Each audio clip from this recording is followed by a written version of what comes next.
संजय राऊत बोलतायत, थेट जाऊया. काय आहे ते प्रकरण? कारण तुम्ही म्हणालात की त्या ट्विटमध्ये म्हणतात की कधी झालं, कुठे झालं आणि तपशील सांगू का? गेल्या काही काळापासून अलिबागमध्ये मोक्याच्या जमिनी ताब्यात घेऊन त्या गुजरात लॉबीला विकण्याचा उपक्रम जोरात सुरू आहे. मोठे मोठे बिल्डर, इन्व्हेस्टर गुजरातमधले मी यादी देईन, आणि नार्वेकर बंधू या जमिनी शेतकऱ्यांनी विकाव्यात.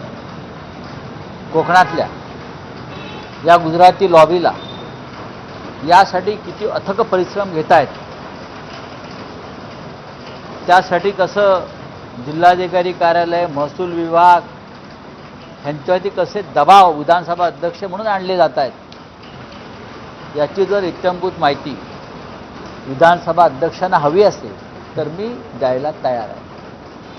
त्यांच्या व्यवहाराशी माझा संबंध नाही आहे की ते काय करत आहेत, पण आमच्या मराठी माणसाच्या कोकणातल्या जमिनीत अशा पद्धतीनं हिसकावून घेणं, त्यांना फूस लावणं आणि जमिनी ताब्यात घेणं आणि गुजराती लॉबीला विकून या अलिबागचाही गुजरात करणं, हे जे का उद्योग चालू आहेत त्याचा भडका तुम्हाला ह्या व्हिडिओमध्ये दिसेल.